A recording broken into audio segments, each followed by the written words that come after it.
Bonjour my friends, I'm Frankie and welcome to Club Foodie. Who doesn't like comfort food?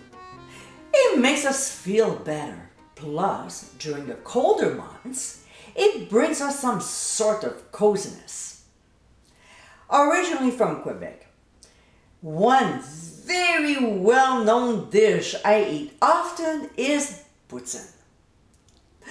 I've already shared a few original recipes, and here's another one. Italian Poutine. It's so yummy.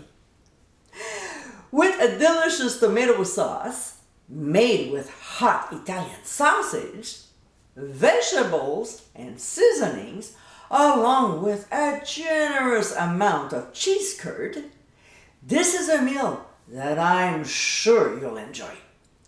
So let's get cooking. In a pot over medium heat, we'll add Italian sausage. Most of the time, I make it from scratch, and to get the recipe, click on the top right corner of your screen. And also lean ground beef. We'll break the meat into small pieces, and of course, I'm using my meat chopper. Love this kitchen tool. We'll cook until no longer pink, but halfway through, we'll add some white onions, half a cup of red peppers, as well as green peppers. We'll stir very well before seasoning with ground sea salt and freshly ground black pepper. Or should I say, mixed peppercorns. I don't really use just black. I find it boring.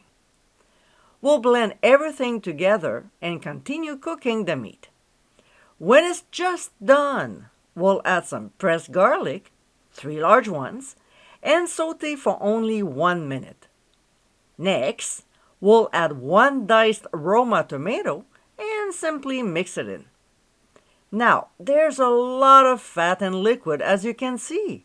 It's flavor, but we're not making a soup. So what we'll do is to cook it until it's mostly evaporated and the fat is melted, stirring frequently. See, this is after 35 minutes. So it takes a little time, but it's necessary.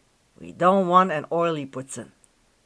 Alright, so we'll now stir in marinara sauce, and if you decide to make it from scratch, the link is on your screen.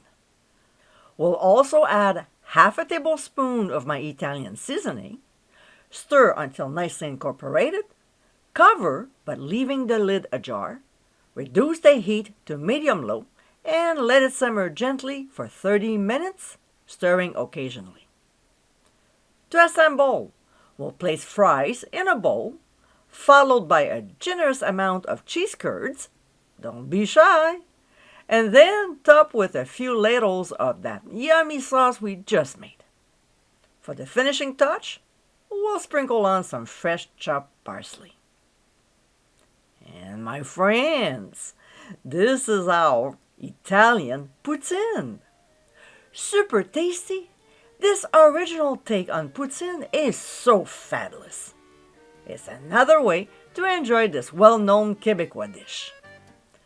I hope you give it a try soon, and be sure to visit clubfoodie.com for ingredients, directions, and more info.